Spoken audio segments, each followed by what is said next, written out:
Hi friends, இப்போ நம்ம வீடியோவில் பார்க்குறது என்ன அப்படின்னா MCU யூனிட் அப்படின்னு சொல்லுவாங்க, மோட்டார் கண்ட்ரோல் யூனிட். இது எங்கெல்லாம் யூஸ் பண்ணுவாங்க அப்படின்னா ஆட்டோமேஷன் சைடில் யூஸ் பண்ணுவாங்க மேக்ஸிமம். இது வந்துட்டு ரிலே, இதுதான் ரிலே, இதுதான் வந்து ஸ்விட்சிங் பண்ணும். இந்த ரிலேவுக்கு வந்துட்டு OEM அப்படிங்கிறது ரிலேவோட பிராண்டு நேமு. 33D24230 அப்படிங்கிறது வந்து மாடல் நேமு. காயிலோடைய ரெசிஸ்டன்ஸ் வந்து 250 ohms. ஓகேங்களா.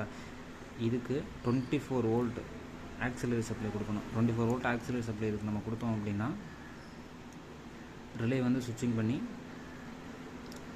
பண்ணோம். இது எந்த அளவுக்கு வோல்டேஜ் ஸ்விட்சிங் பண்ணோம் அப்படின்னா 250 வோல்ட் DC மட்டும் ஸ்விட்சிங் பண்ணோம். இதுதான் வந்துட்டு ரிலே. இந்த இருக்க பாருங்கள், இந்த காயில் தான் 250 ohms.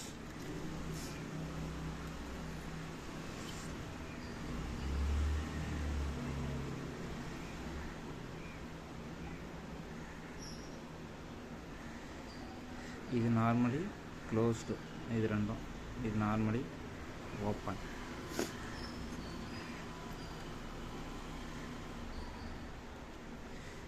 இதில் இன்னு, இதில் அவுட்டு. நார்மலி க்ளோஸில் இருந்துட்டு நார்மலி ஓப்பன் வந்துட்டு ஸ்விட்சிங் பண்ணுறப்போ நார்மலி க்ளோஸில் மாறும். இது நார்மலி ஓப்பன், நார்மலி க்ளோஸ்டு.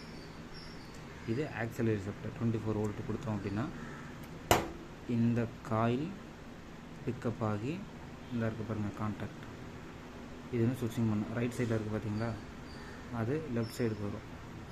அப்படி வந்து ஸ்விட்சிங் பண்ணுறப்போ இந்த ஒயிட் கலரில் இருக்குது பாருங்கள் வயர், இதில் இன்னும் கொடுத்து இதோட அவுட்டு வந்து சென்டரில் லெஃப்ட் சைடு இருக்கிற அந்த லீட்லேருந்து அவுட்டு போகும்.